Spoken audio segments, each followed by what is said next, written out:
Bantwana bendlakithi emnyama, nina bamakhosana lelizwe, ngifisa ningasikhaleli isikhathi sokungilalela nakuba ngiyisiqu, okungenxa yomuzwa oke ngifisa sengathi abanye bengawuzwa.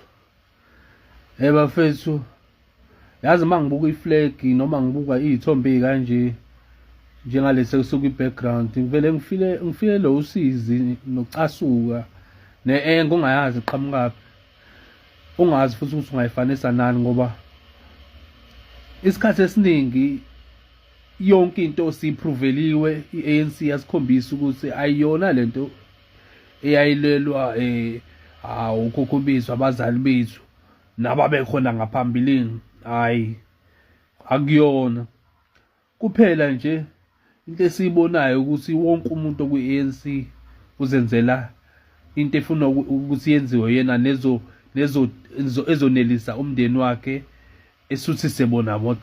Awungitshele nje mfethu ukuthi ngo-2025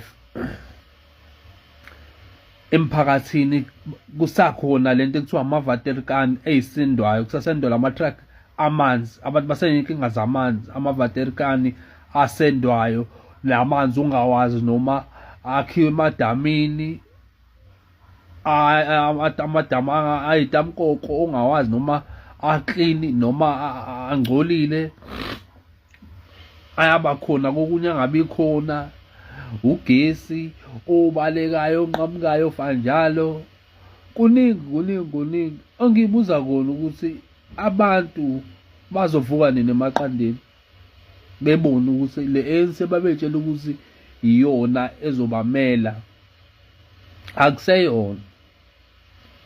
Kumanje kudinga indaba zamacala anabantu abasey'khundleni ey'phezulu, uyabo, abasolakala nge-corruption.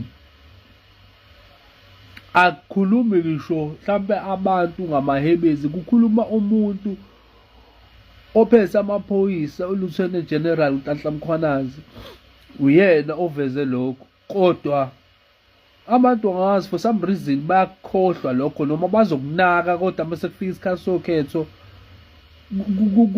kubaleka, angazi kwenziwa yini, bese bekhalela, bese bevela lapha endabeni sebekhala ngoyinhlupheko kwasha kwacima, njengo-Eastern Cape kanje, Bidlaza inkani. Bafethu, akuseyona le-ANC, ngicabanga usiyona le yayivotela ogogo nomkhulu bethu, akuseyona bafethu, yabo. Khohlwane nje bafethu, asikhohlweni nje bafethu. La asingasayinanga ukuthi mhlampe thina thina sithanda liphi iqembu, asiye ngokuthi thina iy'ngane zethu zona mese singasekho zizophila kube ezweni elinjani.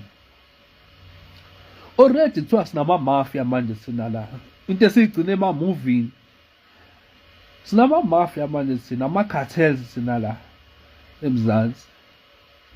Hhayi bafethu, and le nto le ngeke ungitshela ukuthi i-ANC ayisinteki entweni kanje kuyiyona ephethe, ngoba ama-operations afana nalawa khona abantu abakhokhelwayo and then bebheke the other way, kwenzeke bonke ubugebengu ongakucabanga. So mina ngikusho nje bafethu, umuntu before nje bese sebenzisa ivoti lakhe, ayicabangisise kahle bafethu ukuthi ngempela kuze kube yinini.